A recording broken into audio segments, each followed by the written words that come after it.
Okay, red herring. All right, so here's a Far Side cartoon.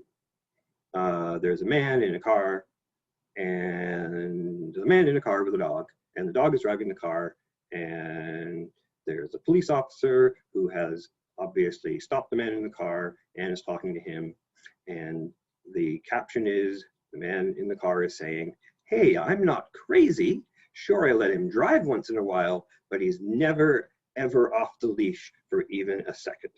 So this is an example of the fallacy that we call red herring, because it's a distraction. Who can tell me what the cop's problem is? Why did the cop stop the driver?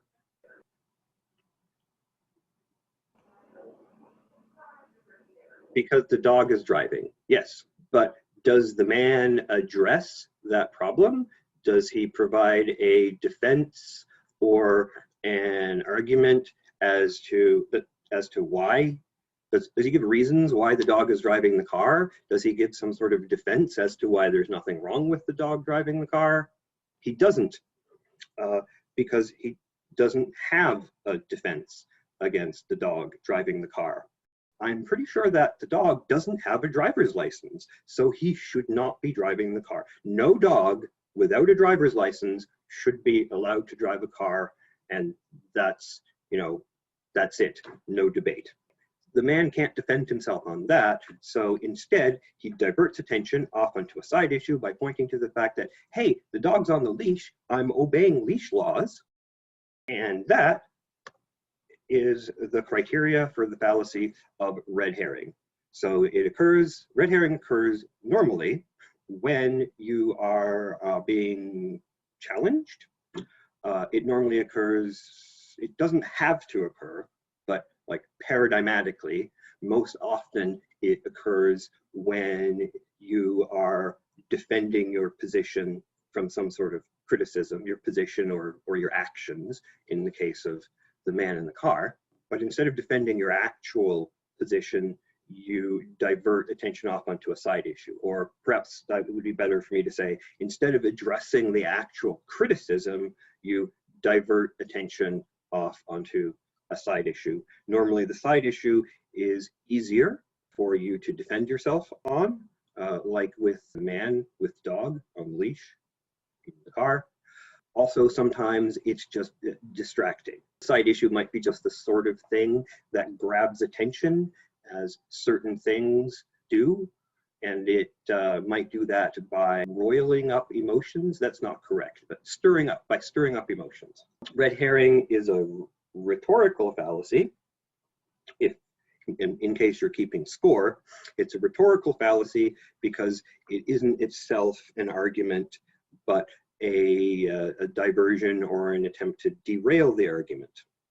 Like I said, these fallacies refer to common errors in argument, so they're like classes of or categories of things that go together that share a pattern.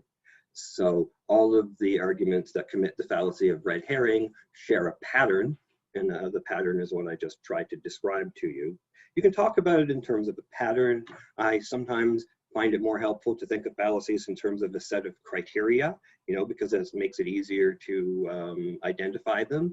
You show that the argument has criterion number 1 and it has criterion number 2, and those are the 2 criteria for the fallacy, and so that's a good way of identifying whether or not a fallacy is present, identifying for yourself, and also for explaining how the fallacy is present, because that's important. It's important to be able to explain how a fallacy is present if you're going to be able to make use of fallacies and your skill of being able to recognize them in real life. It's not very helpful to, if you're in a debate or something, or if you're in an argument with someone, for you to just, yell, "Red herring, you just committed a red herring." And they'll just look at you funny, because why are you talking about fish? Maybe you were arguing about the minimum wage or something, and now you're talking about fish. So being able to explain what a red herring is and why it's a bad way to argue is much more useful than being able to use the label correctly. Nevertheless, the names are useful. They're useful because they help us to remember things. Red herring is a great label because it's very easy to remember. And I'm going to tell you a little story now, which is how the fallacy got its name. And the story will help you to remember how the red herring fallacy works. Okay, so begin story now. There is a sport called fox hunting, which used to be common among rich white people. And I think some rich people still do it, but it's very uncommon nowadays. And this is how fox hunting goes. Fox hunting is when a bunch of rich white guys get together and get up on horses, and they have a bunch of dogs, which are called foxhounds. So the dogs go out and they sniff out the fox, who's probably going to be in its lair, normally a hole in the ground or in a tree, and they chase the fox out of its lair, and then the fox runs so that the rich white guys on the horses can chase the fox and shoot it. That is the sport of fox hunting. Now, you may be surprised to learn that some people consider this practice to be cruel. And what they would do is they would interfere with the fox hunt by taking a fish, commonly a herring. You must cut down the mightiest tree in the forest with a herring. Commonly a herring, and this would be like a split, dried fish. This is why it's red. That's why it's a red herring. They put salt in it to dry it. That's how they used to preserve fish back in the day. I'm very old. I'm so old that I can remember when people actually used to do that, like with fish, like commercially. Because I grew up on an island where the industry was fishing, both inshore fishing with little boats and offshore fishing with big boats, and the people with the little boats would come in with their fish and they would split them and make them flat, and then they would put them out on these big nets and salt them to dry them. I can remember that from my childhood. So that's what a red herring is. Not the fallacy red herring. I mean the red herring as in the fish which has been split and salted. So fish is very smelly, particularly when it's prepared in this way. So what happens is the people who are interrupting the fox hunt, they take their fish and they throw it in the path of the dogs, and the dogs get distracted and the fox escapes. So that's where the name of the fallacy of red herring comes from. It's a distraction. It distracts your interlocutor. It distracts the person on the other side of the argument. Maybe they're your audience, maybe they're your reader. It distracts them, and hopefully if the fallacy works, then the argument then goes off onto a tangent, and then they don't have to deal with the criticism that was leveled at them. For example, the man in the car here, he doesn't have to deal with the problem that the dog is driving the car if he can get the cop to focus on the fact that the dog is on a leash and he's obeying leash laws instead. Will he succeed? I guess we'll never know, because now we're going to talk about Rand Paul. A second example, the person that you're looking at on the screen is named Rand Paul. He's a Republican senator, I think. Yes, definitely a senator in the US. The topic is the minimum wage, because the new president, Joe Biden, has a proposal to raise the federal minimum wage in the US. Rand Paul is not in favor of the minimum wage, and this is what he has to say about it. But also, with a mandatory minimum wage of $15, even the government says that nearly 4 million people will lose their jobs. And the people who lose their jobs first when you hike up the minimum wage are black teenagers. So, why does Joe Biden hate black teenagers should be the question. Why does Joe Biden want to destroy all of these jobs? In this clip, Rand Paul commits the fallacy of of red herring. So the topic, I'll remind you, is the minimum wage. And he says that raising the minimum wage kills jobs, and the first people who lose jobs are Black teenagers. So the question we should be asking is, why does Joe Biden hate Black teenagers? Anybody care to explain to me how that is a fallacy of red herring? Because he deflects the concept of minimum wage to a racial problem, which has nothing to do, so he's distracting them from the problem of minimum wage and turning it into a racial issue. Exactly. Thank you very much. Yes, it meets the criteria for distracting because the topic is the minimum wage, and then he makes it about Black teenagers being out of work. And he even actually says, you know, the question we should be asking is not, should we raise the minimum wage? The question is, why does Joe Biden hate Black teenagers? Rand Paul knows his audience, and to his audience, unemployed Black teenagers is code for criminals. And so it's sort of, he turns it into something kind of emotionally triggering. Next. Environmentalists contend that caring for the environment will benefit everyone. They are mistaken, for it is easy to show that environmentalism will not produce an Eden on Earth. So what's going on here is the environmentalists are not saying that following their guidelines will give us a perfect world. All that they're saying is following their guidelines will be to everyone's benefit. So what's happening is the person who wrote the argument, as opposed to the person that they're talking about, is misrepresenting the view of the other person. So straw man is a fallacy that occurs when someone is attacking, criticizing, or otherwise trying to disprove a claim being made by someone else. Okay, so this happens when somebody here's how you recognize a straw man fallacy. So somebody is criticizing or attacking an argument made by somebody else. They are attributing a position to this someone else. So they're saying, this person believes this, or they're saying, what this person believes is wrong because blah, blah, blah. Okay?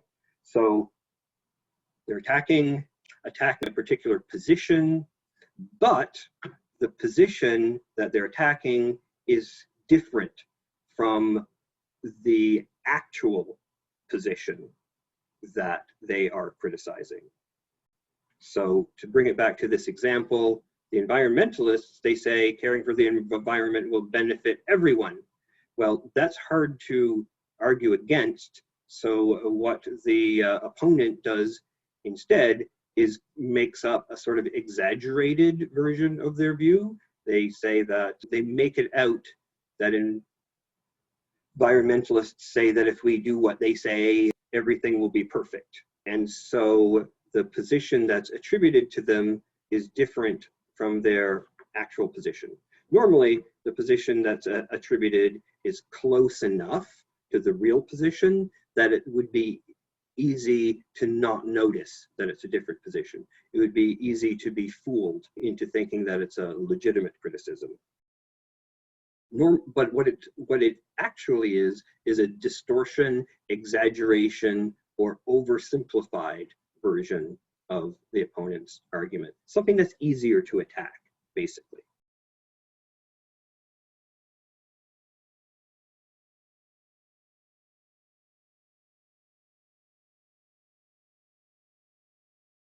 And no one would profit more from a war with Moravia and Jaranpur than you. A cynic might say that having Superman out of the way might not be bad for business. Well, what's particularly bad for business is dying. And I have a distinct feeling that's where we're all headed with the Kryptonian running wild. So we're going to lock up all metahumans now.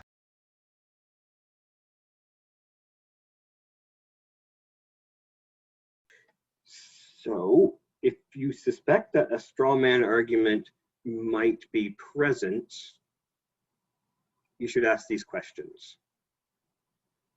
First, is a position attributed to an opponent?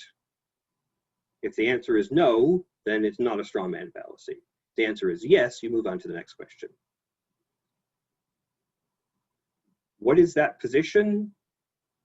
Write it down or something.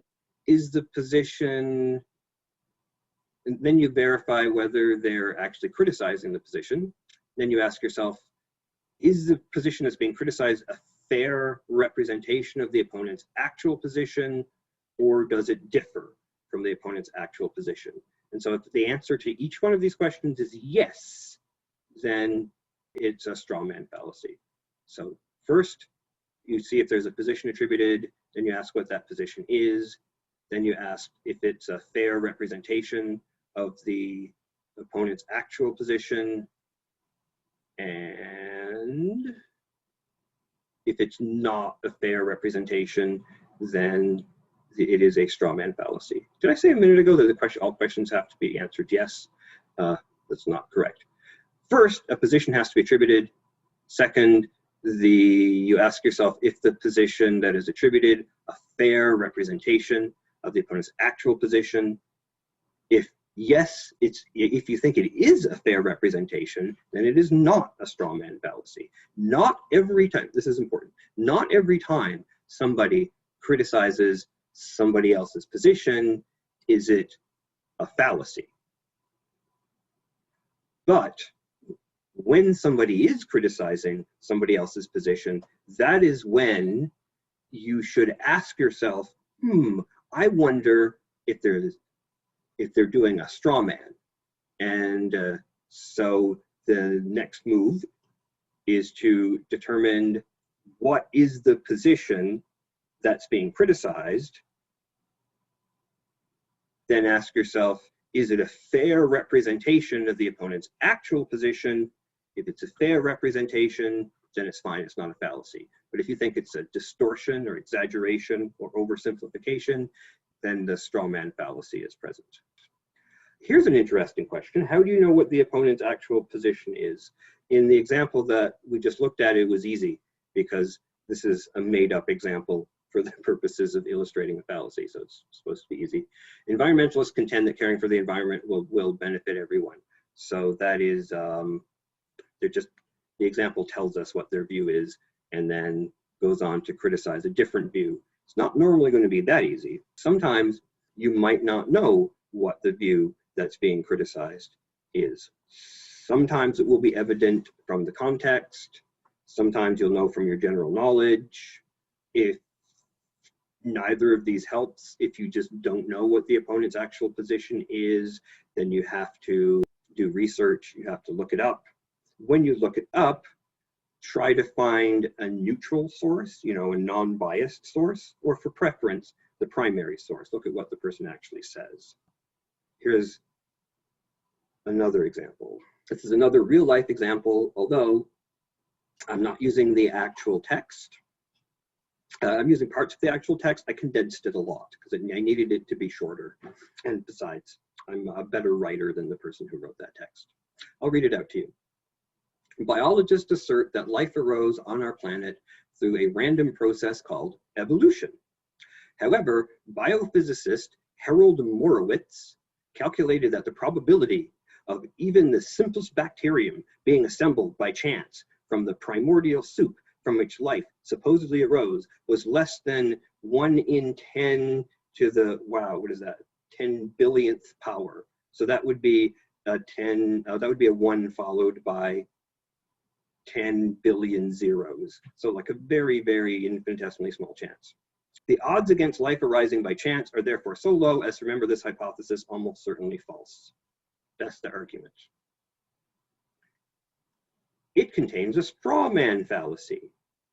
Would anybody care to explain the straw man fallacy as it's being committed here? Why is this committing a straw man fallacy, or how is it? Okay, well, let's apply the criteria. Is it the case that the text of the argument is criticizing position of somebody else? Well, the answer is yes. They start off by attributing a position. Biologists assert that life arose on our planet through a random process called evolution. So a position, life arose on our planet through a random process called evolution, is attributed to a person, or in this case, a group of people, pretty vague, actually, biologists. A position is attributed to an opponent. Then that position is criticized. You're given a reason to think that this is not true, because they say that there's a less than 1 in 10 billion chance of a bacterium being spontaneously assembled randomly from the chemicals that were present on the early Earth. Therefore, evolution must be false. So a position is attributed, that position is then criticized. The next question is the position that is criticized a fair representation of the opponent's actual position? And you should know the answer to this question from your general knowledge. You don't need to be an expert in biology to understand the basics of the theory of evolution. Anybody? Another way of putting this, does anybody actually argue, biologists, do real life biologists actually argue, people who believe, who think that Darwin's theory of evolution is correct, do they believe that a bacterium or anything was spontaneously assembled all at once from the chemicals that were present on the early Earth? The answer is no.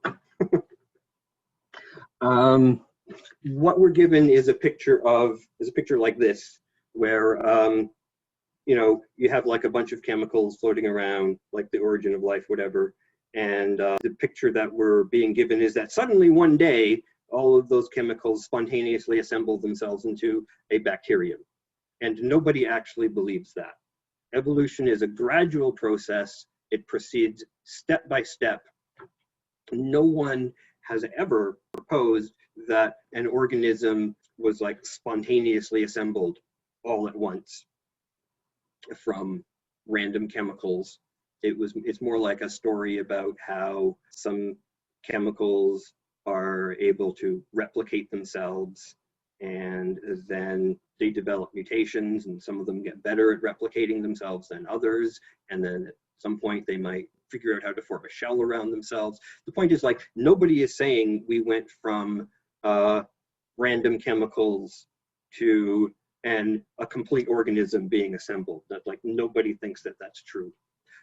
Also, the second problem here is that evolution, like the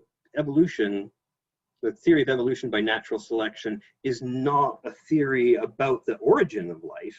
It doesn't really say anything about how life got started in the first place. It is a theory about how life took on its current form, like forms. It's an explanation for why there's such a diversity of organisms and why they're so complicated and how they got that way. Theory of evolution actually isn't a theory about the origin of life. It's a theory about the development of life.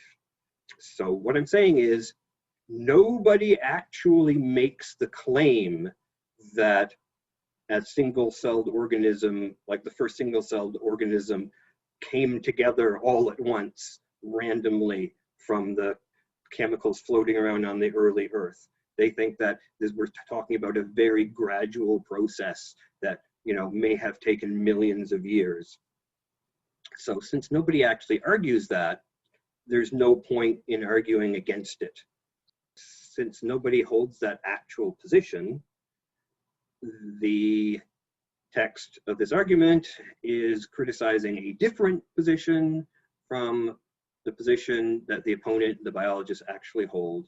Therefore, it's a straw man argument. On to prejudicial language. As usual, we start with an example. This one should probably be read in a loud voice. When one reflects on how this country's social assistance program has encouraged the indolence of Skid Row bums and Cadillac driving welfare cheats, it becomes obvious that this legalized highway robbery must be revoked. You see, like the way it's written, it's like it's, even if you just read it inside your head, it's shouting inside your head. It's emotional, it's vehement. Well, the emotional tone of this language gives you a hint that it may be committing the fallacy of prejudicial language, or the fallacy of prejudicial language may be present. Prejudicial language means judgmental labels or descriptors that push the reader in the direction of a particular position without giving evidence. In order for prejudicial language to be present, there need to be judgmental labels or descriptors, and I'll explain what that means. There are value neutral ways of referring to things, right? You can refer to something in a non-judgmental way. Like I could refer to my cat Mia as my cat, or I could refer to her as that annoying animal. The first one was value neutral, the second one was not. Likewise, prejudicial language can occur in labels, what you call something, like name calling, right? Name calling is a version of prejudicial language, or can be. Prejudicial language can also function in the form of descriptive words and phrases. So the important thing to get there is that we can use value neutral words to describe things usually, or we can use words that are not value neutral. They can have connotations that are either negative or positive, although most often when this fallacy is functioning, more often it's going to be negative than positive. And it's pretty easy to recognize. It will be people using, I want to say, like unnecessarily emotional or judgmental terms when they could have used more neutral terms. It makes it easy to recognize. So if you see an argument which uses language like that, language which seems judgmental or more emotional than it needs to, you should ask yourself, hey, I wonder if prejudicial language is present.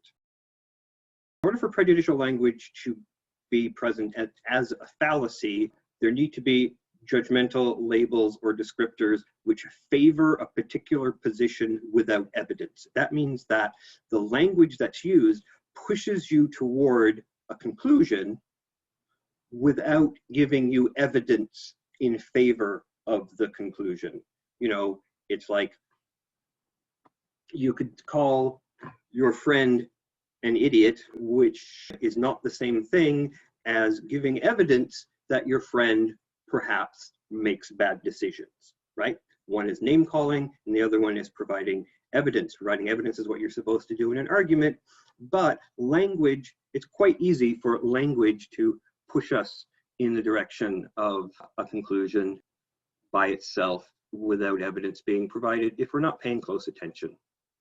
So when you suspect that the fallacy of prejudicial language may be present, and like I said, it isn't really hard to detect when somebody is using judgmental labels or descriptors, what you do is you identify the labels, and then you either remove them altogether or substitute more value neutral language. So let's do that in the example. So I have highlighted the judgmental labels and descriptors here. So we've got indolence. If you're not familiar with the word indolence, it's a pretentious way of saying laziness. Oh, that's another clue that prejudicial language may be present, actually. When somebody uses pretentious language, you know, pretentious language is like fancy language or using big, long, complicated words where simple words will do. That's another hint that prejudicial language might be present. Indolence, skid row bums, Cadillac driving welfare cheats. So here we've got Cadillac driving is a descriptor and welfare cheat is a label. So we've got descriptors and labels functioning at the same time. It becomes obvious that this legalized highway robbery must be revoked. So legalized highway robbery is a label for, yeah, it's a judgmental label for the country's social assistance program. Maybe I should say something about the use of the word obvious here. Obvious is not obviously prejudicial language, because it doesn't sound particularly emotional, but or even judgmental. But when people are not giving a very good case for their position, or maybe they're not giving any evidence at all, they will often use the words like obviously. It becomes obvious that this legalized highway robbery must be revoked, and that is another way of trying to sneakily get you to agree without actually reasoning with you. Because if you're not really thinking about it, your brain will go, oh well, if it's obvious, then I guess I should believe it. So when you see people saying, well, obviously, or it's obvious that, or synonyms for obvious, that's another hint that prejudicial language may be functioning. That's because if something really was obvious, you wouldn't have to say that it was obvious. There was this whole, I don't know if the correct word is meme or something, but for a while this thing was circulating about nice guys, like guys who say that they're nice. If you're actually nice, you don't have to say that you're nice. Likewise, if the conclusion of your argument is obvious, you don't have to say it's obvious. It'll be obvious. Okay, so that's the first step. The first step is to identify the judgmental labels or descriptors. The next thing that you should do, oh, yes, the language suggests a claim has been proven when it hasn't. That connects well with the word obvious. Saying that something is obvious is implying that something has been proven, but we don't know that it's been proven. It definitely hasn't clearly been proven at this point. So there's two things that we can do at this stage. After we highlight the labels, see, just because an argument has judgmental labels or descriptors, that doesn't automatically mean it's a fallacy. It could be just bad writing. It's really only a fallacy. It's only a logical fallacy if the labels are there in the place of evidence. So first we highlight the language, the prejudicial language, the judgmental language, and once we've done that, we can remove it and see what we have left. When one reflects on how this country's social assistance program has encouraged the blank of blank and blank, it must be revoked. Is this argument very compelling when you take out the judgmental labels? No, it's basically just making a claim, or perhaps it's begging the question. Another name for this fallacy of prejudicial language is question begging epithets, which is a bad name because nobody knows what the word epithet means. It means label, but calling it question begging is actually helpful, because you remember begging the question is when the conclusion restates the premises in other words. So when you take out the judgmental labels, all that you have is the social assistance program does something, so it must be revoked. Not a compelling argument. So as this slide says, if the argument does not work without the labels, then it commits the fallacy of prejudicial language. There's another way that you can do it though, which is sometimes, I want to say often, a better way, but it's harder. The second way is to replace the judgmental labels with more neutral language. Since you have to come up with language of your own, this obviously takes more time, but it is going to be, I want to say you might get a risk of a false positive if you just remove the labels, because, I mean, you're removing the things that the argument is about, which is a little unfair. So if you want to be more sure, then you should go to the effort of substituting value neutral language, which I did here. This country's social assistance program has supported people who do not have jobs. That is my value neutral substitute for indolence of skid row bums. It means, remember, indolence means laziness, and bums is an old word for homeless people, an old offensive word. So I replaced that with the social assistance program has supported people who do not have jobs, and some people defraud the system. So that is my value neutral way of replacing the language Cadillac driving welfare cheats. So forget about the Cadillac driving. It means that they have expensive cars. I need to update this example. Welfare cheats. So you're probably familiar with that term. It means like you're cheating on welfare. You know, you lie about what your rent is or how many kids you have or something like that. So that I replaced that with value neutral language. Some people defraud the system. I mean, it's bad to defraud the system, but that's still value neutral language. So this, in the original one, they said legalized highway robbery, which I said is a judgmental way of simply referring to the social assistance program. They're saying the social assistance program is legalized highway robbery. I know it's a little bit confusing how the first part of it talks about giving away money and highway robbery is stealing money. Don't worry about that. I mean, I can get into it if somebody asks, but otherwise I won't. So that is just a nasty way of referring to the social assistance program, a way of referring to it that says that it's bad, but doesn't really tell you how or why it's bad. So the value neutral language there would be just the thing that it's referring to, which is the social assistance program. So instead of that whole long thing, which if we had more time, I would read again, but I won't. I'll just read this again. Instead of that, we have this country's social assistance program has supported people who do not have jobs, and some people defraud the system, so it should be revoked. So this way is better because it retains the meaning of what's there by substituting value neutral language, whereas the other method, you know, may be removed. There's a risk of removing information that's relevant and making the argument look weaker than it actually is. So how compelling is this? We have the premise is the country's social assistance program has supported people who do not have jobs and some people defraud the system. Premise. Conclusion is it should be revoked, which basically means like we should get rid of the social assistance program. Well, first point that I want to make is that the premise makes claims that are controversial and that we don't know are true. Do we know that the social assistance program has supported people who do not have jobs? Well, hang on a minute. Wait, the purpose of a social assistance program is to support people who do not have jobs. Okay, well, we know that's true. That's fine. And some people defraud the system.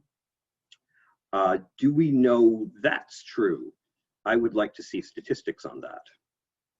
Going back to the first one, country social assistance program has supported people who do not have jobs.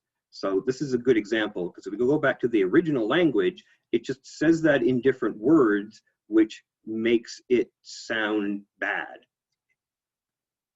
But if you strip away the, you know, the emotional part, the way the writer is trying to make it sound bad, you just have, yeah, that's what a social assistance program does. It's there to support people who do not have jobs because otherwise they would be thrown out into the street and that would be awful. And it would also incidentally be bad for people other than the people who get thrown out into the street because it's just a safer and cleaner and happier society for everyone when everyone is taken care of.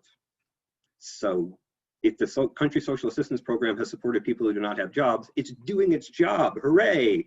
Good work, social assistance program. So that is not a reason to think that it should be revoked. Some people defraud the system. Well, like I said, this is presented without evidence. And I'd want to say that, well, if there's like a few million people who are on social assistance, then there's probably, you know, some people who are defrauding the system, you know, a few, 1 or 2, 10, 20. If you want to prove that it's a large number though, then we don't know that to be true. There would need to be evidence that a significant number defraud the system. And that's important because suspense. Flourish.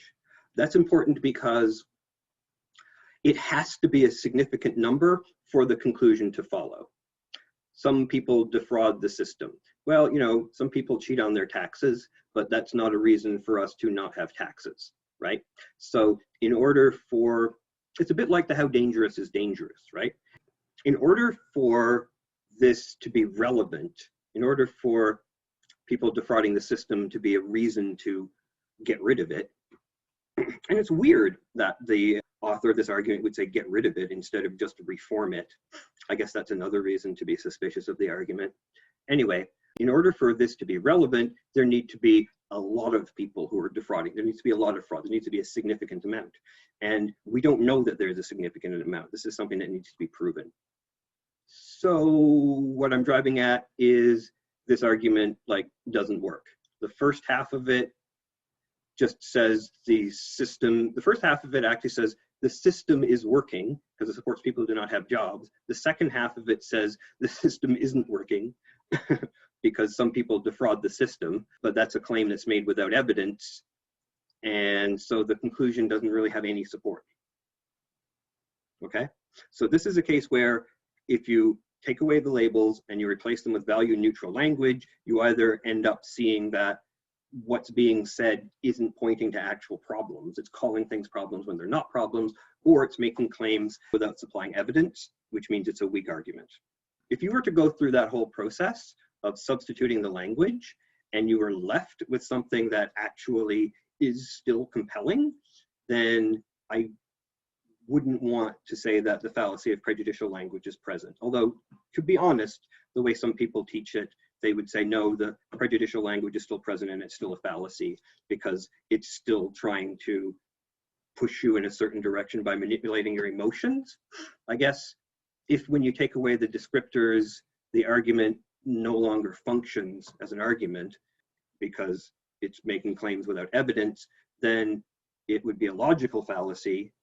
If when you took away the labels, you're left with something which still maybe works as an argument, then the prejudicial language would function, I guess, as a rhetorical fallacy. That is a fallacy that where the problem isn't with the logic of it, but where it's sort of substituting emotion for logic. And if that distinction between rhetorical and logical fallacies is not helpful, then don't worry about it. Just forget I said it.